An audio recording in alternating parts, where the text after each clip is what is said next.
va nous parler encore ce matin. J'étais pas là, mais j'ai eu l'occasion aussi d'entendre, de voir des échos. Et grâce au site, je peux voir certaines vidéos sur la thématique de l'été dans la victoire. Et je crois, c'est une thématique qui est extrêmement bénissante. C'est une thématique qui est extrêmement stimulante parce que je crois réellement que Dieu veut nous conduire dans une dynamique de victoire, dans une dynamique où est-ce qu'on prend les victoires, où est-ce que Dieu nous amène à avoir des nouvelles pensées, à renouveler nos pensées, à avoir une nouvelle mentalité, une mentalité de chrétien qui triomphe, qui avance, qui perce, qui rentre dans la destinée qu'il a pour lui, dans une mentalité où est-ce qu'on saisit ce que Dieu veut nous enseigner. Amen. Et ce matin, j'aimerais amener une autre perception au niveau de la victoire. Et si j'en ai dit à mon message ce matin, c'est les leçons du lac de Galilée. Dans les Écritures, vous savez, Jésus a fait une grande partie de son ministère, une grande partie de son œuvre au nord d'Israël, en fait, dans le territoire de la Galilée. Et la majorité de son ministère était fait dans le territoire de la Galilée. J'ai eu l'opportunité, le privilège de pouvoir aller en Israël en octobre 2013. Et lorsque j'étais allé là, tu vois normalement le lac de Galilée qu'on appelle aussi la mer de Galilée. C'est un immense lac. Et on te montre différents sites. Et tu te rends compte que la majorité des places où est-ce que Jésus a œuvré, que ce soit à Capernaum, que ce soit à Bethsaïda, que ce soit à Nazareth, sont toutes autour de ce lac-là. Et la majorité de son ministère était faite autour de ce lac-là. Et aujourd'hui, on va regarder une portion des Écritures.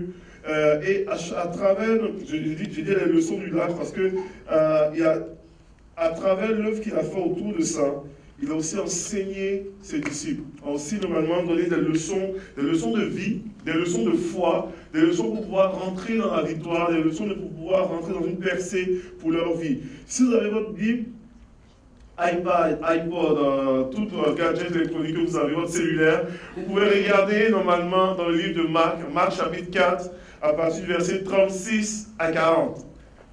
Marc chapitre 4, verset 36 à 40. On a un récit ici que plusieurs connaissent, qu'on a déjà probablement entendu, qu'on a déjà probablement lu, etc. Et c'est un récit fascinant. Alors, la Bible déclare, ce jour-là, Marc chapitre 4, verset 36 à 40, ce jour-là, quand le soir fut venu, Jésus dit à ses disciples, passons de l'autre côté du lac. Ils laissèrent la foule, ils emmenèrent Jésus sur le lac, dans la barque où il se trouvait, et d'autres bateaux les accompagnaient. Or voilà qu'un vent très violent se mit à souffler, les vagues se jetaient contre la barque et se remplissaient d'eau. On parle d'un vent, on parle d'une tempête, on parle d'un tourbillon qui se lève au-dessus du lac, tout ça, c'est un phénomène qui arrive au lac de Galilée. C'est une des raisons pour laquelle on appelle la mer de Galilée, parce qu'il y a des phénomènes comme ça qui peuvent arriver aussi. Et la Bible déclare ceci, la Bible dit, et lui, Jésus, on parle de Jésus, Jésus en arrière dormait, la tête sur un coussin. Les disciples le réveillaient, lui criaient, « Maître, nous sommes perdus, et tu t'en soucies pas. » Jésus se réveilla, parla sévèrement au vent, et ordonna au lac, « Silence, tais-toi. » Et le vent tomba, et il se fit un grand calme. Puis Jésus dit à ses disciples, « Pourquoi avez-vous si peur? Ne croyez-vous pas encore ?» Dans d'autres versions, on dit, « Où est votre foi ?»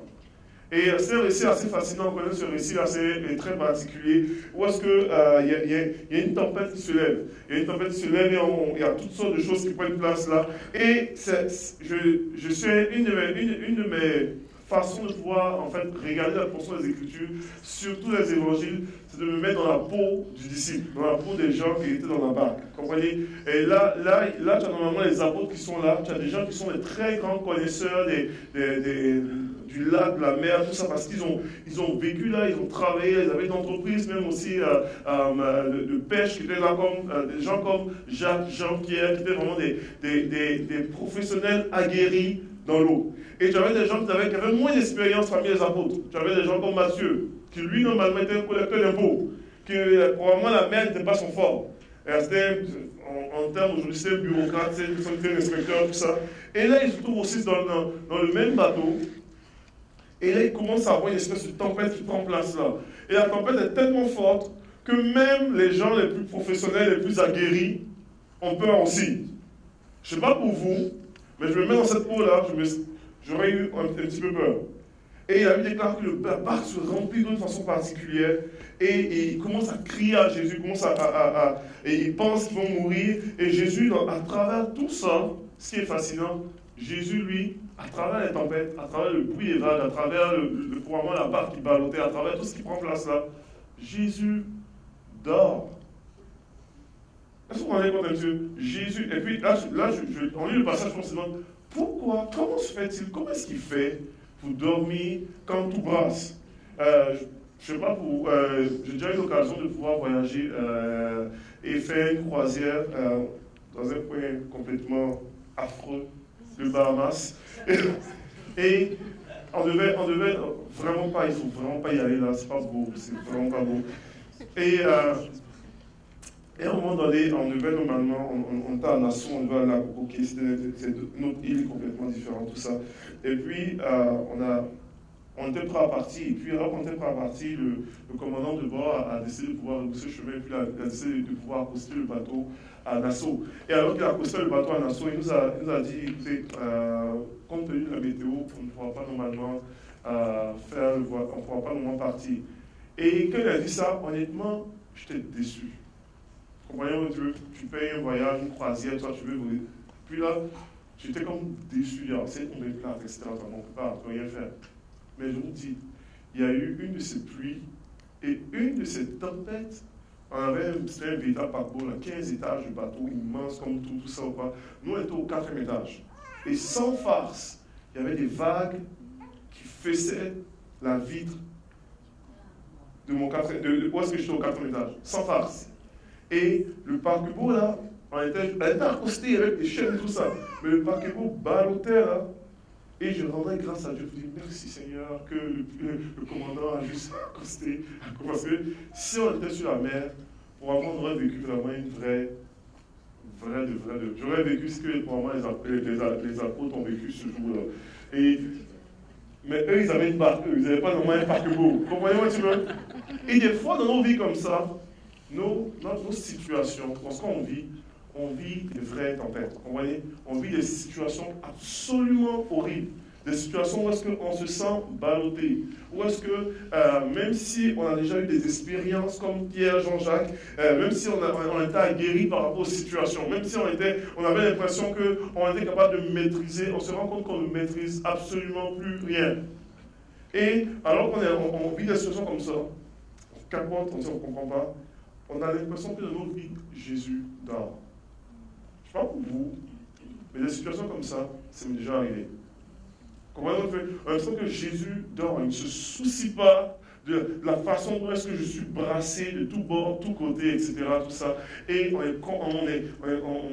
toutes ces déchets autour de nous. Mais j'aimerais vous déclarer une chose. On aime la victoire. Nous sommes des chrétiens, nous voulons vivre la victoire. Nous voulons vivre des moments glorieux, des moments incroyables de puissance et de percée, de toutes ces choses-là. Mais il n'y a pas de victoire sans adversité.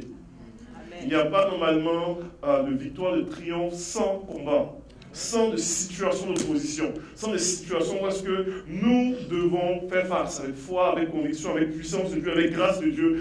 Mais il n'y a pas de victoire sans adversité. Donc quand on parle normalement d'un été dans la victoire, j'aimerais vous déclarer que oui, on va avoir de l'adversité, oui, on va avoir des défis, oui, on va avoir des montagnes, oui, on va avoir des combats, oui, on va avoir peut-être même des géants à battre, etc., tout ça, mais Dieu nous conduit dans la victoire. Dieu nous conduit dans un moment de percée, Dieu nous conduit dans un moment où est-ce qu'on va triompher, Dieu nous conduit dans un moment où est-ce qu'on va triompher de notre moi intérieur, de notre chair, parce que Dieu veut que nous grandissons, nous avançons, nous progressions. Ce n'est pas juste un trip de tous les dimanches matins.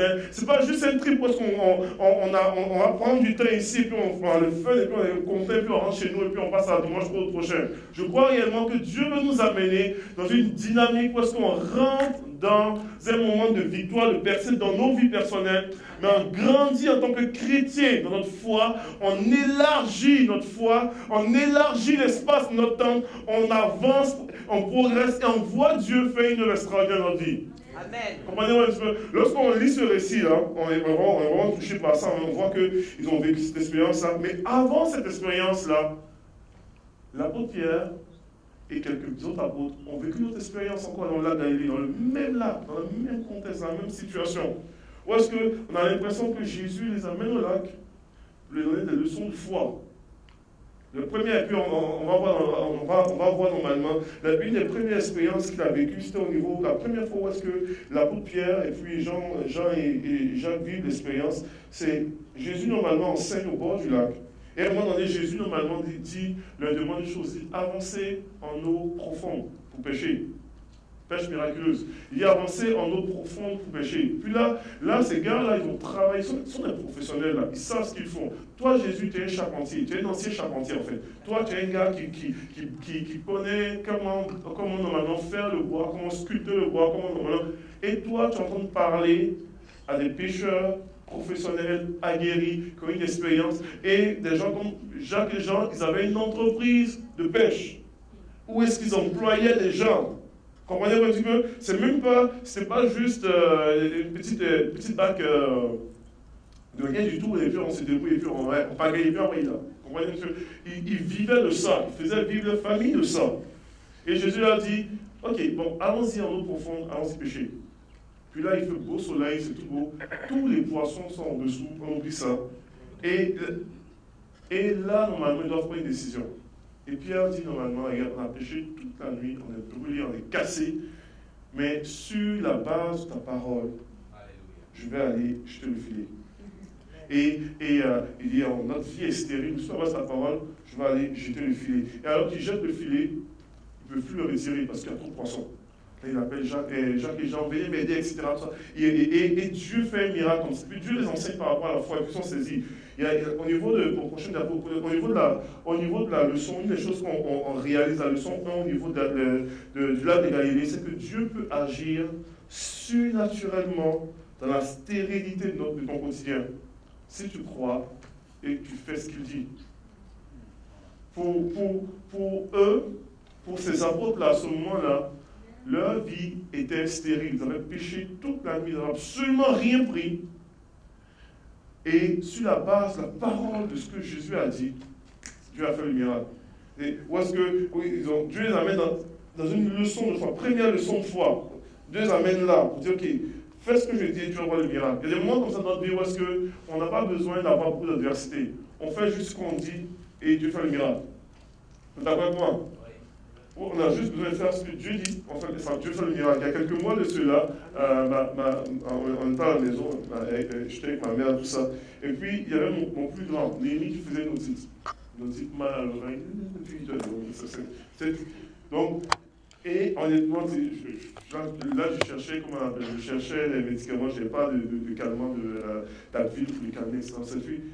Je vais sortir pour aller à la pharmacie, je dis que je vais aller chercher le médicament à la pharmacie. Et puis, à un moment donné, mon plus jeune, mon gars, Jérémy, qui lui, normalement, il est très insouciant, hein, et très bonnement, il dit, ah, mais on peut prier pour lui. Puis là, c'est comme, et le père, le pasteur, tu sais, ok, on peut prier, tu sais, et puis moi, je suis un gars très, très, ok, on peut prier, mais oui, on peut prier, certains, mais toi, tu vas prier.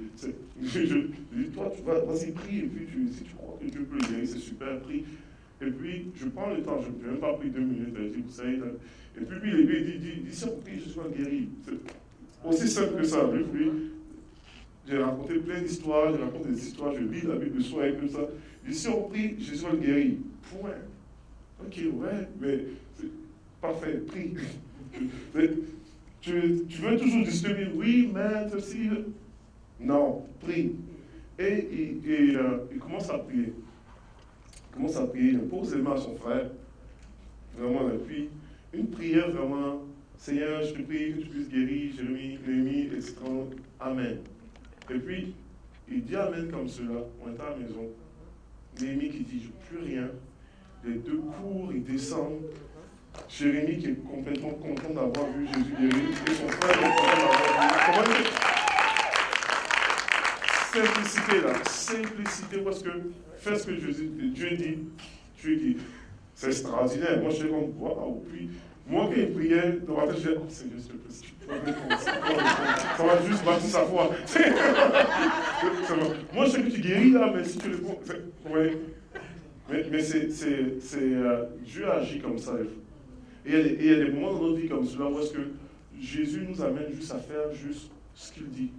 Simplement. Où est-ce qu'on grandit notre foi comme cela? Il y a un autre aspect, puis c'est ce qu'on voit aujourd'hui. Dans Marc chapitre 4, il y a plus loin que Jésus l'a amené. Au début, il commence avec Pierre en enseignant par rapport à la foi. On dit, fais juste ce que je dis et tu vas voir le miraculeux. Donc, dans la stérilité de ton quotidien, le miraculeux prend place tout de suite. Et puis là, on arrive dans une autre saison, là, la vie de Pierre, dans la vie des apôtres, tout ça. Où est-ce que, cette fois-ci, il y a une tempête. Jésus lui donne un ordre clair. Il dit, allez de l'autre côté. Dans le premier passage que je vais raconter, Jésus leur a dit, allons dans nos profonds péchés.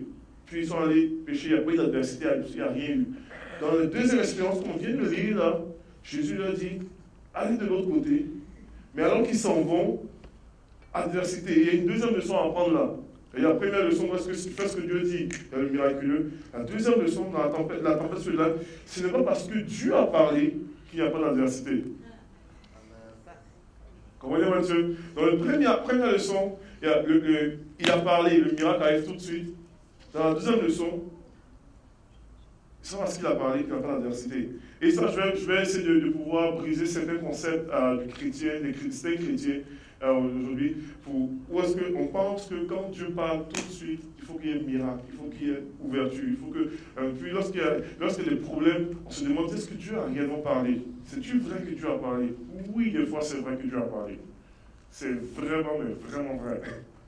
Parce que la réalité est que Dieu peut parler, mais il y a du trou qui vient avec. Énormément.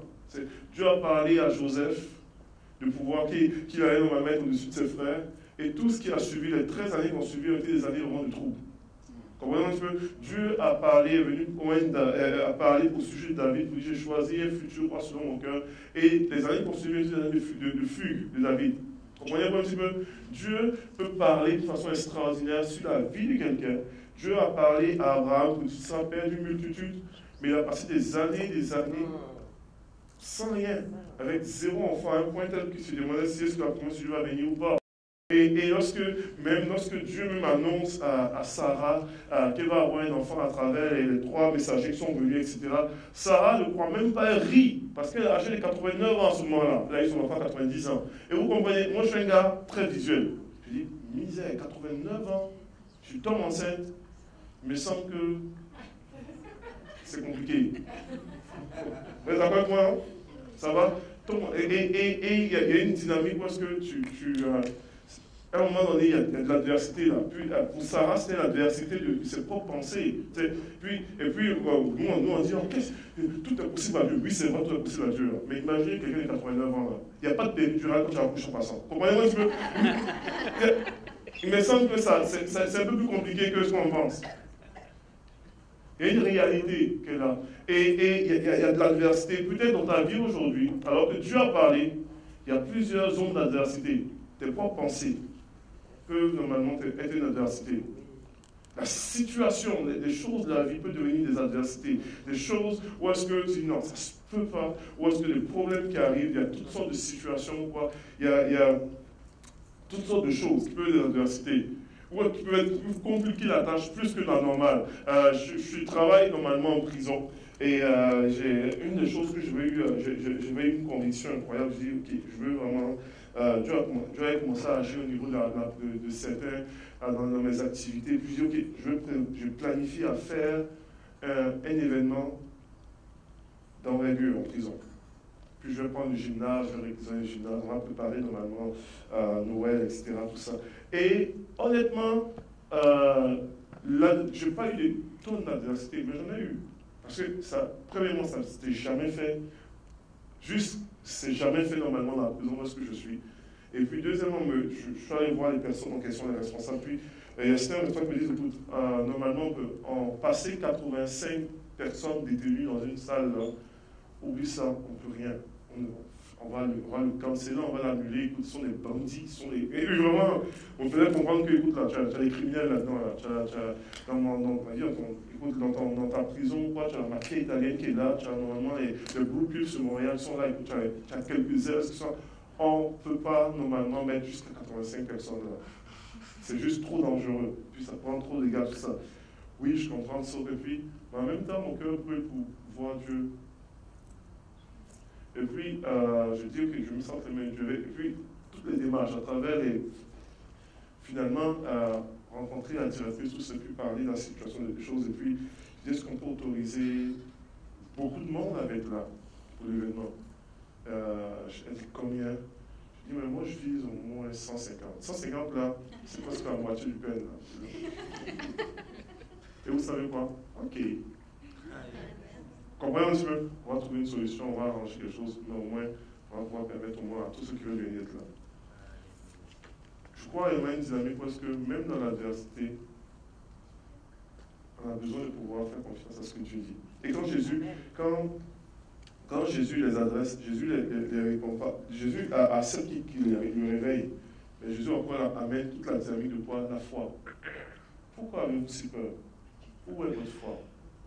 Alors que j'ai parlé, alors que je te dis, allez de l'autre bord, quel que soit ce qui va se passer là, il y a une parole qui reste là, allons de l'autre bord. Comprenez-vous un petit peu? Il y a des gens que Dieu vous a parlé clairement comme cela, avec certitude pour dire qu'il fait ceci. Il y a des montagnes qui se lèvent, il y a des géants qui se lèvent, qui se dressent sur votre chemin, il y a toutes sortes de choses. Il y a une seule parole qui subsiste. Qu'est-ce que Dieu vous a dit? Et ce que Dieu vous a dit, même malgré les défis, il va accomplir, il va le faire, il va faire une œuvre extraordinaire, tout ça. Est-ce que vous connaissez une personne qui s'appelle Reinhard Bonnke?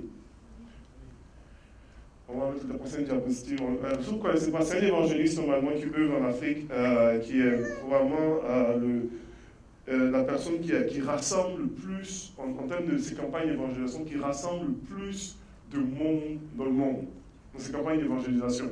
Il a eu l'occasion de pouvoir, puis ça c'est une foule, là, une campagne d'évangélisation. Il avait eu à faire des croisades où est-ce qu'il y avait, la plus grosse croisade qu'il a eu à faire à Lagos, il y avait 3,4 millions de personnes à la croisade.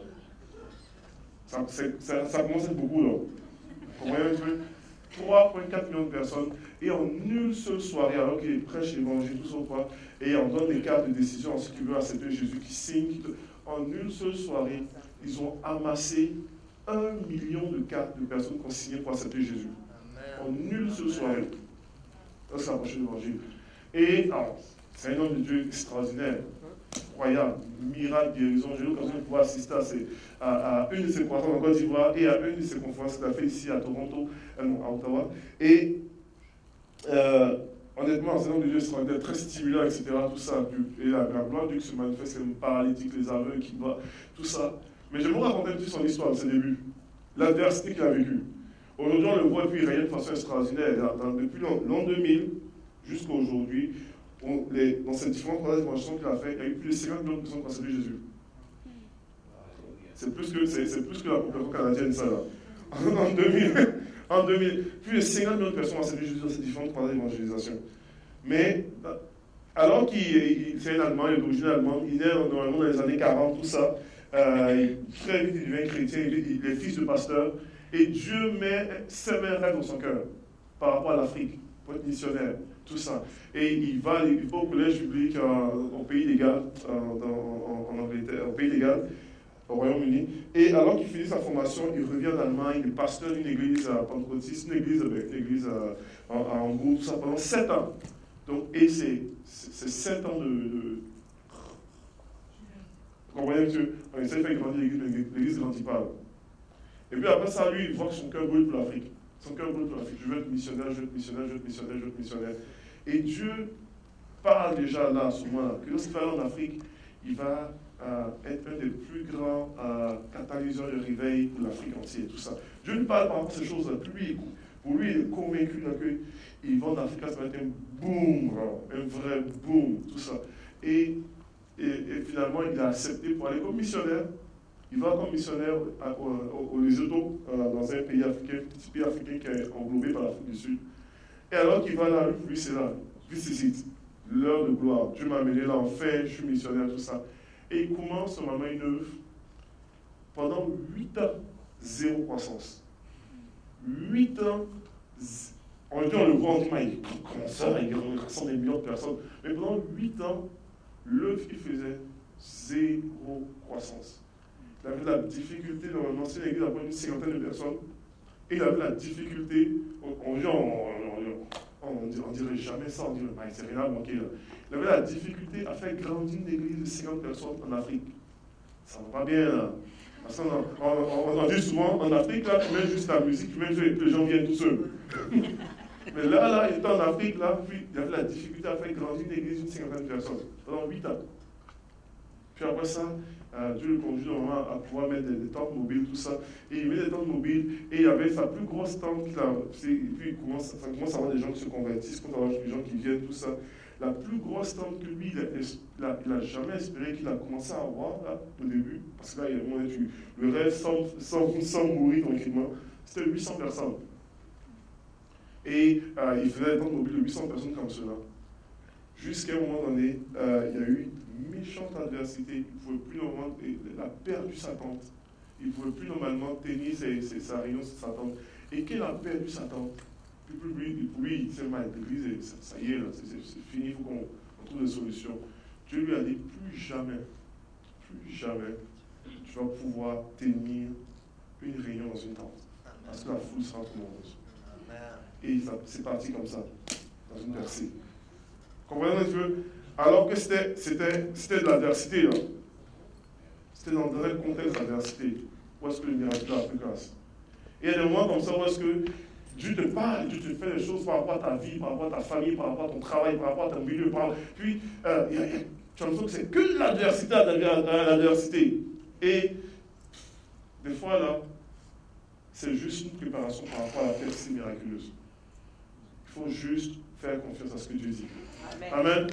Il faut juste faire confiance à ce que Dieu dit. Amen. Juste faire confiance à ce que Dieu dit. Parce que c'est ce qui reste, c'est ce qui est le plus important à saisir. Amen. Je vais parler au début de la première leçon, où est-ce que l'apôtre Pierre a juste fait ce que Dieu dit. Et il y a eu la pêche miraculeuse. La deuxième leçon, où est-ce qu'il y avait de l'adversité. Et j'aimerais vous lire un dernier texte ce matin. Je ne sais pas souvent le soir. Ce matin. Et le texte se trouve dans Matthieu chapitre 14, verset 23. On va finir avec ça. Nous sommes encore dans le lac de Galilée. Une autre leçon, une dernière leçon. Et c'est Jésus encore dit. Quand Jésus eut renvoyé la foule, il monta sur la montagne pour prier à l'écart. Et comme le soir était venu, il était là seul. Il renvoie la foule, il renvoie ses disciples ailleurs, il dit ok, allez-y encore sur le lac là. Et la Bible déclare que la barque était déjà au milieu de la mer, et la barque était battue par les flots, car le vent était contraire. Donc, on a encore une autre situation de tempête, flot, et ça ne va pas tellement bien. Et la Bible dit, à la 4e veille de la nuit, Jésus alla vers eux, marchant sur la mer. Quand les disciples le virent marcher sur la mer, ils furent troublés et dirent « C'est un fantôme !» Et dans leur frayeur, ils poussèrent des cris. Je vais même déclarer que si j'étais dans la barque, moi, Désiré Yankee, je n'aurais absolument pas poussé un seul cri. Je pense que je serais mort de crise cardiaque. C'est vraiment... C'est quelque chose d'extraordinairement. Il n'y a pas de phare pour remarquer que c'est Jésus. Tu n'as pas normalement de lumière. Tu arrives, on est au beau milieu de la mer. Et puis on voit quelqu'un qui marche sur l'eau. Honnêtement, c'est quelque chose d'extrêmement effrayant. Extrêmement effrayant. Et c'est une situation parce que Jésus, normalement, ils sont dans un contexte aussi. Où est-ce qu'ils sont dans un contexte de tempête encore? Et c'est comme si Jésus aime les tempêtes pour enseigner ses apôtres. Et ils sont dans un contexte de tempête. Et ça c'est plus tard. Hein. La deuxième fois, il y avait de l'adversité, mais Jésus était là, il dormait. Mais là, nous sommes dans un contexte de tempête, où est-ce que, cette fois-ci, Jésus n'est pas là. Et là, ils se débattent dans la tempête, le vent est contraire, ça ne va pas bien. Mais là, ils regardent à gauche, à droite, là, Jésus n'est pas là. Il faut bien compter maintenant sur Pierre Jean-Jacques, là, montrez vos capacités, parce que Jésus n'est pas là. Et c'était vraiment ça. Dans un contexte comme celui-là, où est-ce qu'ils regardaient partout, leur ressource n'est pas là. Et tout à coup, ils voient quelqu'un venir. Et ils ne savent pas que c'est Jésus là. Mais ils voient quelqu'un venir sur la mer. Ça, là, C'est le comble du comble, là. Déjà, la mer, c'est déjà un problème, là. Mais quelqu'un qui marche sur l'eau qui arrive, là, écoute. Et c'est ce qui se passe. Et la Bible mentionne que, bon, je ne vais pas marquer les autres versets, la Bible mentionne que Jésus crie, lui, c'est moi, c'est moi. Et Pierre dit, Seigneur, si c'est toi, ordonne que je vienne vers toi. Et des fois, je vous dis, il y a des moments comme cela encore. Je parle de la réalité de la victoire, parce que Dieu nous donne des leçons. Vous voyez qu'il y a une progression dans la foi de Pierre. Au début, Jésus lui dit, fais ce que je dis. Ensuite, Jésus, normalement, amène l'adversité. Mais il vient dans une zone où est-ce que Jésus même l'invite à pouvoir marcher sur les eaux, comme lui. Vous comprenez un petit peu? Et c'est exactement ce que Jésus peut faire avec nos vies. Jésus peut élargir notre foi. Donc, quand on parle de victoire, on parle de percée, ce n'est pas juste un truc de oui, on s'en pousse. À la fin de la journée, Jésus veut élargir ta foi. Amen. À la fin de la journée, Jésus veut te faire grandir. Il veut t'amener dans des zones où est-ce que tu vas expérimenter le surnaturel, mais encore plus. Donc, il y a des gens comme ça ont l'impression que depuis qu'ils sont chrétiens, ils vivent des situations où est-ce qu'ils sont étirés. C'est tout à fait normal. Et si tu es tiré, c'est extraordinaire, ça veut dire que tu es en train de grandir. Ça veut dire que tu es en train de grandir. Et c'est comment on appelle, il y a des gens qui vont dire, ok, puis on va se parler en français, je ne vais pas terminer ça, on va se parler rapidement. Il y a des gens qui vont normalement dire, moi quand j'étais chrétien, c'était extraordinaire. Je priais, puis Dieu répondait tout de suite. C'est comme, c'était un moment de lune de miel. Mais non, depuis que je suis vraiment consacré, engagé, etc., j'ai l'impression que je prie, et puis la réponse tarde à venir. Puis je vois les nouveaux chrétiens, ils prient, et puis tout de suite Jésus répond. C'est normal. Votre foi est en train d'être tirée. Vous avez besoin de pouvoir grandir, à découvrir d'autres facettes de Dieu, d'autres facettes de la grâce et de la puissance de Dieu, parce qu'il vous a amené à pouvoir triompher. Comprenez-moi un petit peu. Il y a un homme de Dieu qui a utilisé une image que j'ai tellement aimé pour expliquer le concept de la foi. Et où est-ce qu'il disait, Jésus est en train d'élargir l'espace de notre temps. Et au début, nous sommes peut-être des petits récipients comme cela. Donc, pour le remplir, c'est facile. Donc, on prie un peu, on cherche Dieu un petit peu, c'est rempli. Et puis, on vit des choses extraordinaires, on déborde. Mais plus tu grandis dans ta foi, plus ton vocal se grossit aussi. Et tu as besoin d'être rempli de nouveau. Dans les Écritures, dans Actes des Apôtres, la Bible parle du fait que le jour de la Pentecôte, ils ont été remplis du Saint-Esprit. Par la suite, ils avaient besoin encore de prier, puis Dieu les a remplis de nouveau. Et continuellement, en tant que croyants, nous avons besoin d'être remplis de nouveau. Ce n'est pas parce que nous sommes mais c'est parce que notre vocal grandit. Notre foi grandit, notre vocal grandit. Nous avons besoin continuellement d'être remplis de nouveau, à pouvoir expérimenter d'autres facettes, et puis à pouvoir croire Dieu pour des choses absolument, des fois, surréalistes, mais auxquelles normalement on place notre confiance en Dieu. Et Dieu fait une différence extraordinaire. Je vais finir avec une vidéo qui va. Je vais inviter les musiciens à avancer. Vous savez, aujourd'hui, ça fait un peu plus. Nous sommes dans le mois d'août maintenant.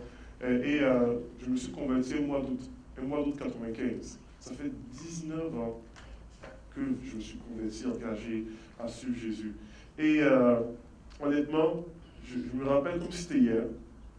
Je me rappelle et je me rappelle des années qui sont passées à travers normalement des situations, à travers les épreuves de foi, à travers les leçons de mon lac Galilée à moi, où est-ce que Jésus a étiré ma foi, à travers les situations, parce que au bout de l'histoire, Jésus toujours amené la situation de la foi. Et aujourd'hui, je réalise que je dis, Seigneur, j'ai tellement grandi. Il y a eu des choses, il y a eu des leçons, il y a eu des épreuves que j'ai vécues ces dernières années, que si je l'aurais vécu en 96, 97, ça m'aurait tué. Comprenez-moi un peu? Je ne serais pas au ministère, je ne serais pas en train de suivre Jésus. Et j'ai dit, oh Seigneur, si je supportais ça, j'espère pas supporter pire que ça. Donc, mais Dieu agit comme cela. Dieu agit pour nous étirer notre foi, afin qu'on puisse être des personnes victorieuses qui font une différence. c'est extraordinaire de voir l'œuvre que Dieu peut faire. Vous comprenez? J'ai une vidéo à montrer avant qu'on chante. Je vais vraiment terminer, vraiment. C'est comme ma 4e conclusion. Hein. La vidéo que je vais vous montrer, c'est une vidéo ça dure juste 2 minutes. C'est une vidéo super. Et c'est une vidéo d'un peintre qui vient dessiner quelque chose, tout ça. Puis, j'ai particulièrement aimé la vidéo à cause du fait qu'elle me fait penser à exactement ce que Dieu fait dans nos vies, à travers les années, à travers les circonstances et à travers les situations. On vit des choses, on vit des éléments, on vit des événements. Et l'apôtre Pierre, les apôtres ont vécu des événements. Ils ont eu beaucoup de leçons autour du lac. Je peux faire une série de messages sur le lac de Galilée avec les leçons que Jésus les enseigne, etc. Tout ça. Et ils n'avaient aucune idée de ce qui est en train de prendre place dans leur vie. Et on va voir la vidéo et puis je vais terminer avec mon message. Il dit que nous sommes son chef-d'œuvre. Vous savez, j'aime voir Jésus comme étant tout simplement l'artiste par excellence. Et des fois dans nos vies, vous savez, lorsque Dieu nous conduit dans une dynamique de victoire, des fois il fait juste, c'est comme des coups de pinceau, des coups de peinture. On ne voit pas trop pourquoi ces choses-là nous arrivent. Et on capote, on dit, mais c'est juste des tâches dans nos vies qu'on veut vite oublier, qu'on veut vite, c'est des événements, des situations, c'est des jets de peinture sur nos vies. Et on ne comprend pas ce que Jésus est en train de faire. En réalité, il est juste en train d'imprimer son caractère dans nos vies, dans nos cœurs. Il est en train d'imprimer son image dans nos vies, dans nos cœurs. Il est en train de vraiment... J'aime la face de Jésus là. Et puis, il est en train d'imprimer Christ en nous, à travers les circonstances de la vie, à travers les situations, à travers les événements qu'on vit. Et alors qu'il est en train de faire une œuvre comme cela, des fois on ne remarque pas, on ne sait pas en fait. Mais c'est lui l'artiste par excellence. C'est lui l'artiste par excellence, en train de faire une œuvre. Et il y a une possibilité de vivre dans une dynamique de victoire. Il y a une possibilité de vivre dans une dynamique de percée. Il y a une possibilité de pouvoir apprendre. Et lorsqu'on regarde l'image de Pierre, vous savez, dans la dernière leçon, Pierre pose la question. Pierre n'est plus dans le bateau à vouloir réveiller Jésus. Il n'est plus juste à vouloir jeter le filet pour écouter juste ce que Jésus dit. Pierre, on a beau vouloir dire que Pierre a manqué de foi de ça, oui, mais quand même, il était le seul qui est sorti. Et il dit à Jésus, alors que Jésus est sur l'eau, c'est beaucoup plus intense en termes d'épreuves, de situation. Il dit, si c'est toi, ordonne que je vienne vers toi. Et quand Jésus lui dit, viens, la Bible mentionne que Pierre sort de là-bas. Et ce qui est fascinant, c'est qu'on a lu ensemble que les vents étaient forts, les vents étaient contraires, la mer était agitée, ils avaient de la difficulté à ramer. Et Jésus lui dit à Pierre de sortir en cela. Et Jésus n'arrête pas les vents pour l'instant. Mais Pierre doit marcher sur l'eau. Où est-ce que les vents sont contraires? Où est-ce que la mer est ballottée? Où est-ce que tout en remue-ménage? Il n'est plus dans la barque, il est en train de marcher sur l'eau. Et aussi longtemps qu'il a le regard fixé sur Jésus, il est capable de pouvoir se tenir sur la mer. La minute où est-ce qu'il commence à constater les circonstances, il commence à constater le vent qui est fort, il commence à constater les vagues qui sont fortes, il commence à couler. Et il crie, sauve-moi. Et lorsque Jésus le sauve, je lui dis, pourquoi as-tu douté? Pourquoi n'as-tu pas cru? Il y a une dynamique là où est-ce que Jésus est en train de tirer la foi de Pierre. On n'est plus dans une situation où est-ce que doit jeter juste le filet. On n'est plus juste dans une situation où est-ce qu'il doit normalement se tenir dans la barre accrochée pour essayer de vivre. Il est en dehors de l'eau cette fois-ci, il est en dehors de la barre cette fois-ci. Et il doit ne pas douter. Il doit garder le regard fixé sur Jésus pour avancer. Et c'est comme ça que Jésus travaille avec nous. Dans une dynamique de victoire. C'est comme ça. Il nous étire encore plus. Où est-ce qu'on doit faire confiance à Dieu? Dans des zones où est-ce qu'il y a 15 ans, il y a 5 ans, il y a 10 ans, on ne ferait pas confiance. Il nous étire encore plus. Il nous étire encore plus. Donc ce matin, si tu es venu ce matin, et tu te sens étiré dans ta situation, dans tes événements, dans ta foi, dans ta famille, dans tes projets, dans tes affaires, dans ton travail, dans tes études, tu te sens étiré. Nous sommes à la place, à la bonne place. Et Dieu veut faire une œuvre en toi. Dieu veut te rencontrer, Dieu veut te toucher, Dieu veut te parler, Dieu veut te faire grandir. Dieu veut t'amener dans une zone où est-ce que des fois tu ne le sens pas, mais il est là.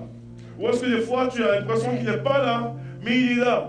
J'ai vraiment le temps court après moi par rapport à cela, mais je veux vraiment qu'on ait le temps pour prier ensemble. Il y a une marche dans laquelle, quand on voit dans les Écritures, à travers l'Ancien Testament, est-ce qu'on peut le voir littéralement avec le peuple d'Israël? Ou est-ce que j'appelle une première étape de la marche, j'appelle la marche de l'obéissance? Ou est-ce que normalement Dieu est constamment devant eux, à travers une nuée, une colonne de feu, et ils font juste suivre, ça va très bien, on voit Dieu avancer, on voit Dieu devant nous, on ne voit même pas nos ennemis, on voit Dieu qui nous précède, etc.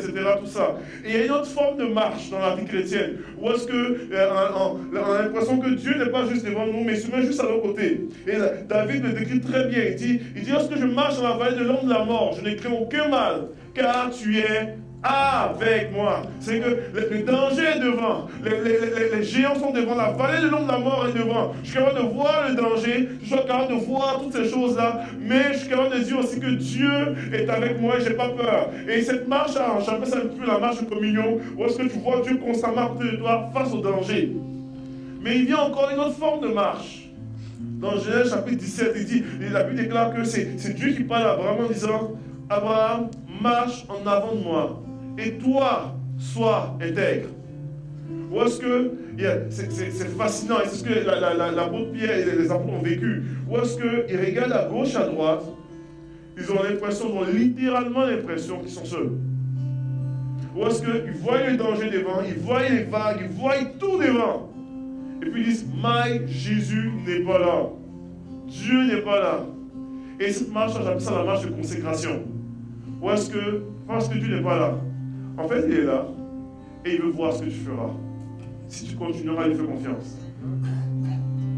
Et je ne sais pas pour vous, je ne sais pas dans quelle zone vous êtes ce matin. Mais ce matin, Dieu vous a tiré dans une zone de victoire. Et si c'est votre désir ce matin, on a juste quelques minutes, mais j'aimerais qu'on s'approche rapidement. On va chercher Dieu ensemble. Ce message-là, je me l'attribue à 100%. Où est-ce que j'ai besoin, moi aussi, de chercher Dieu profondément dans ma vie, moi-même personnelle. Où est-ce que je dis: Seigneur, tu es normalement l'artiste, tu es normalement mon chef, tu es en train de faire un chef-d'œuvre dans ma vie. Je ne comprends pas tout, je vois juste des traces, des marques de peinture par-ci, par-là, mais je veux te laisser faire une œuvre extraordinaire dans ma vie. Et je veux m'approcher de toi avec confiance et placer ma confiance en toi, même si je ne comprends pas tout. Si c'est votre désir ce matin, commencez à vous approcher rapidement. On va prier ensemble en terminant cette réunion-là, en cherchant Dieu dans une dynamique où on dit: Seigneur, je veux m'approcher avec confiance, je veux venir devant toi, je veux saisir ce que tu as pour moi, je veux vraiment te laisser la première place, même si je ne comprends pas, même si je vis